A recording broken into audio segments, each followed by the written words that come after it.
maa ngi nuyu waa plateau bi yëpp maa ngi nuyu sama fans maa ngi nuyu personnel. je salue tout le monde quoi. voilà tout le monde te salue yow tamit. ayca dinañu dikkaat ak moom ci kanam tuuti lay doon non mais si fi nga génn nooy na mënu ko ayca jox leen ñu tampon bi.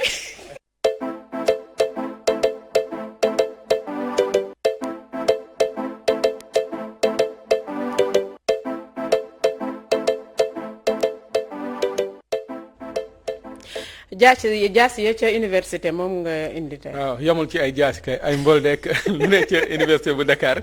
ci néegu étudiants yi dem nag mu doon lu yéeme loo xam ne am na ñu bett mais am na ñu bettul aussi parce que université yàgg nañ fa dégg lu bari ginnaaw ba ñu yor kaaraange ci université ñoom demuñ na def ci biir chambre yi ay perquisition comme ni ko police di tàmm di defee danoo bett sax étudiants yi dugg ci yenn nekk bi ñu fa fekkee loolu nag mu doon lu yéemu balaa ñu dugg rek ci débat bi rek dañuy ànd ak waa régie ji teewlu la ñu jëlee ci université.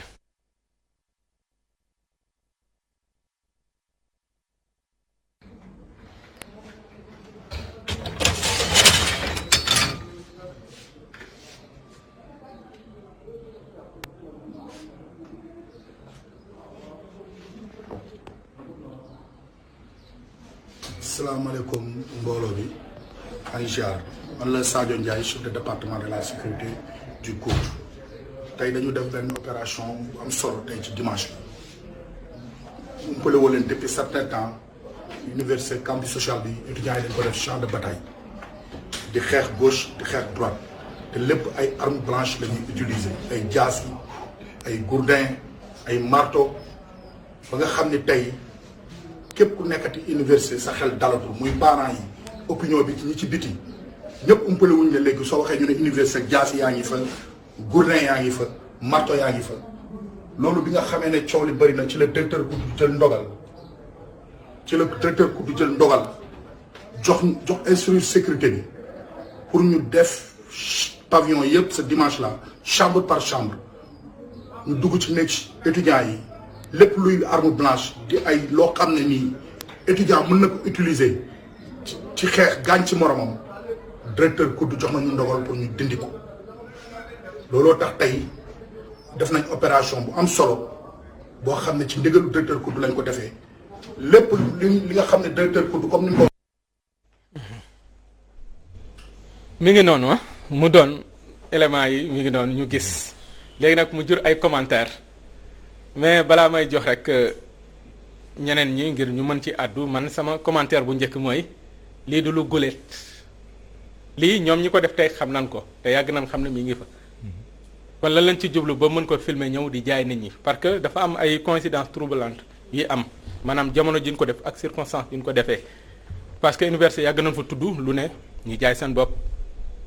ay drogue yooyu yëpp am na jamono ñu jàppoon fa ay étudiants yu ne dañ doon jaay drogue kon fu drogue am leneen am fa lii du la jaaxal mu doon géew boo xam ne yàgg na doon géew fitna parce que bu nee 68 ak léegi tey bu nee sax même amicales yi sax ci après 68 lañ créé amicales yi heure bi ñuy daje di def seen élection yi ci ëpp xëccoo da ciy am xëccoo yi nag ay ngànnaay yenn saa yi mu juddu ci beneen bi ci topp ci biir étudiants yi da ngay dégg ñu ne ngànnaay yi ñuy jëfandikoo mais ngànnaay yooyu tey jii bu demee ba mën a jur lii ba tey egg ci niveau bi ñan ñoo ko seetaan ba mu toll fii parce que ñi fa jaar jiite direction COUD bari nan moment bi mu génn nag mooy moment bi fa Ousmane Sonko jaaree ba jàll waaw loolu nag moo yëm ñu bari ak moment bi gouverneur ne buñ jaayati essence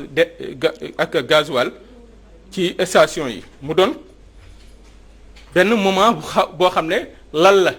ak fa luñ jëm parce que ay mbir bu dee daje da ngay xool moment bi ñu daje ak lan moo tax mu daje te université bu Dakar kenn du rafetlu fitna parce que fi ñuy utee xam-xam la kenn soxlawu fa ay bandi mais université ñu bari danaan c'est le Sénégal en miniature maanaam beneen Sénégal la parce que lépp looy wër ci réew mi daje na fa tey jii liñ gis ci néegu étudiants yi mën na am boo duggoon suñu kër yi ndig néeg boo dugg fekk ko fa ah kon du doon lu yéeme ci béréb boo xam ne dañ fay jàngee lu jaaxal ñëpp nag mooy béréb bi ñuy jàng lu tax mu am loolu waaye béréb boobu tamit fa la ñu reyee ay étudiants foo gis action rek am na réaction étudiants yi dañuy waajal seen bopp balaa dara di leen bett ci lu bari benn yenn sa faat nañ fa Balla Gaye faat nañ fa keneen ak keneen ci ay étudiants yaa ngi gis jamono yi Mamadou Diop place de l'Obélisque la nga ko faatee étudiants yi nag comme ñoom dañuy faral di dem front ñoom noonu la ko tuddee front boobu ñuy dem li koy gën a indi mooy dañuy jàkkaarloog takk der yi dañuy yor ay ngànnaay yoo xam ne étudiants yi mënuñu ko yor ñoom nag ñuy fàggandiku ci leneen loo xam ne tey jii bu dee ni bett na leen ñoom ñu mën ci aar seen bopp naam sax jaaduwul duñ ko nangu mais aussi tamit franchise universitaire moo leen may loon mais universitaire dañ ko tëj goo xam ne tey jii takk der amul sañ-sañu am fu mu fa egg moo tax ñu ut seen police bopp mooy police universitaire mais ñu yor kaaraange gi nii am na benn jamono sax ñu ne dañ fay def commissariat ci biir université mais yenn ci étudiant dañ ko lànk bañ parce que nee na franchise boobu dañ koy violer te ku xam université yi dëkk étudiant ak policier mënta ne buñ dëkkee dëkku xaj ak mus lay doon mattante ci lañ jëm ak xare kon tey jii lii kenn du ko rafetlu jekkul mais ñi ko génnee nii yàgg nañ xam ne yàgg na fa am yàgg nañ xam ne drogue bi ñu ngi ko fay jaay yàgg nañ xam leneen bi Abdoulaye Sow mujjee ñëw jiitee université moom ñëwoon na ne nanu sécuriser buntu bi les entrées et les sorties loolu dañ ci ànd parce que nag même fi ñuy liggéey ni du ku mu neex dugg ku mu neex génn sa kër tamit du ku mu neex dugg du ku mu neex génn mais man liñ def rafetlu naa ko démb sax am na ci yenn ci étudiants yoo xam ne danoo lànkoon na ñoom seen kër nekk seen intimité moo fa nekk kenn du fa dugg di fa def perquisition ak dimanche bi ñu tàmmu ak moment bi mu tombeel ci réew mi man loolu moom xamoo gêné ci ni ñu ko defee ak communication bi ñu ko bëgg a jural te ñoom ñi koy xeex tey xam nañ ni yàgg na fa te nag des fois fitna am ña koy xeex ñoo ko sooke ba mu egg benn niveau bi dama bëgg mu jiyee saa léegi maa jigéen yow nan nga gisee lii ci université fa ñuy sàkku xam-xam mu mel ne ay bandi ñoo fa ne. waaw Oumar maa ngi la dégg tout à l'heure ngay wax ne mën nañ ko def ngir fàggandiku wala di préparer loo xamante ne ni ñëwagul. comme mën na nekk tamit loo xamante ne ni du ñoom sax ñoom ñoo ko créer ñoom étudiants yi parce que tamit bi ñu gisee Sonko dem fa dara xewul am na ñoo xamante ne ni sa ànduñu ak Sonko mën nañu créer mbir mi damay wax rek sama xalaat nekkul du loo xamante ne ni moom laa gëm jël arme blanche yooyu noonu boo seetloo sax lu ci bëri ci arme yi yu bees tàkk la da ngay xam ni lii nekkul du lu fa yàgg et pourquoi ki nga xamante ne ni moo di directeur COUD di Maguette Sène mu toog ba affaire bi jàll mu ni nañ dem jéem a xool véhiculer pour xool et que tamit leen jaaxal na ma si dañu jékki-jékki ne gis nañ ko ci chambre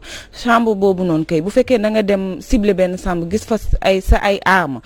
war nga war a mën a xam ñi dëkk si chambre boobu noonu kon donc foofu waruñu ne sax dañuy xool pour jéem a xam ñan ñoo ko fa def beneen tamit am na université Cheikh Anta Diop vraiment nekk na université boo xamante ne ni ñëpp a ko xam ci àdduna bi déjà bu fekkee dañ ko def ngir complot mën na am lu bëri loo xamante ne ni mën na koy yàq comme par exemple ñi nga xam ne dañu nekkoon bitim réew di doon bëgg ñëw fii Dakar di jàng si parce que ku gis lii ku nekk rek boo naroon ñëwaat sax sa xel daf lay reculer moo tax parfois sooy def guerre bul xalaat ne yow da ngay def guerre rek pour gagner mais tamit da ngay sóoraale sa dëkk bi nga nekk te ñu bëri ñoo xamante ne nii ay bitim réew la ñuy jógee dañuy ñëw fii Dakar ci université bi nga xamante ne nii savoir lañ fay joxe kon donc vraiment ay Ousmane Sonko ak ay nangam ak ay yooyu yëpp mën nañ leen génne vraiment ci xeex bi nga xamante ne nii ñu ngi koy xeex mbir mi sama gis-gis. Monsieur votre nom s'il vous plaît. Messi Yang Ji. waaw lan moo ci sa xalaat.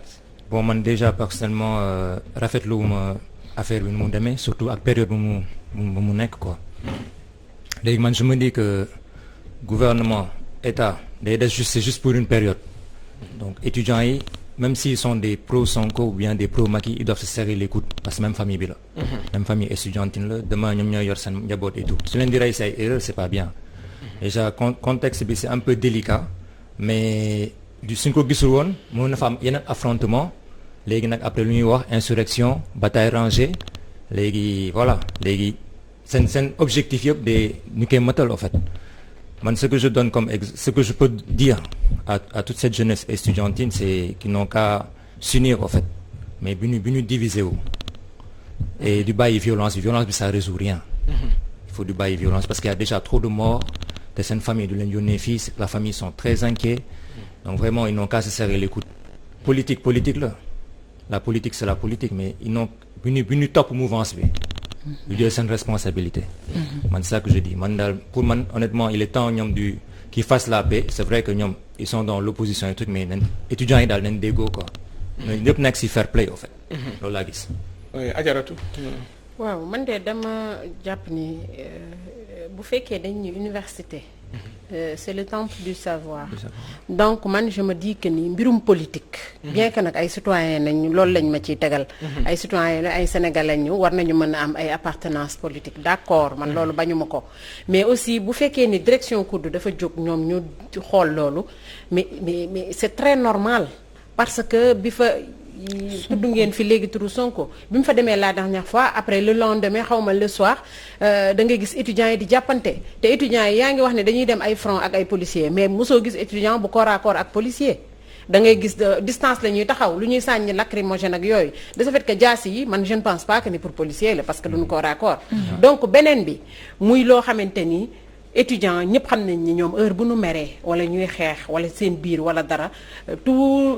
arme bu nekk seen loxo rek dañ koy utiliser. donc lii que mu yàgg fa que mu ñàkk fa yàgg man je me dis que ni ba tey baax na mieux vaut tard que jamais bu fekkee yii dafa nekk ci biir université ñu génne ko bu dee drogue comme ni nga ko waxee ak ñuy jaay seen bopp dañ fa nekk. foofu du pour loolu. ñu génne leen raxas ko assainir l'université waaw. Sandiogou mais comme sànq li ma wax sànq dama lii est-ce que du benn Sénégal rek. parce que la ñuy fekk université moom la ñuy fekk ay watkat ñi ngi fa am na ñoo xam ne mais université boo fa duggee maanaam li ngay romb Liberté 6 ngay gis. université Sénégal a mi ñaawtu kon waaye waaye. Omar. macha allah man fi nga xam ne fa laay jëkk a démarrer directeur COUD lan la ban parti la. APR. voilà c'est que waa ji da ko cité plus de 3 fois waa ji man dama jàpp ni sécurité amatul université parce que bu fekkee ne ñoom ñoo yor sécurité bi te dañ leen di wax pour ñu dem lijjanti ji mbir mi dem ba directeur bi nga xamante ne bi leneen la waroon a occuper moom moo mujj nekk ci seen liggéey. ba ñëw ne bi mu ñu waxee loolu ñëw na ay yoon maanaam directeur COUD bi mu leen waxee ñoom ñi nga xam ne ñoo yor sécurité bi amuñu vigilance. ba directeur bi nga xam ne bii war na occuper leneen dem ba yëg ni sécurité manqué na ci campus bi mu daal leen di soog a wax de leen pour ñu jóg ñoom defi ji ko ñu jox leen ay ordre kon ñoom dañ leen faa war a jëlee ñii. parce que ñii ñoom ku ñuy wattu sa kaaraange yaa ngi ci erreur parce que ñoom ci seen jëmmi bopp amuñu réflexe ku war a wattu kaaraange. loolu mooy li njëkk. leneen li bi Sonko ñëwee lendemain étudiant APR yi ak. waa kii dañu amal jàmmaarloo.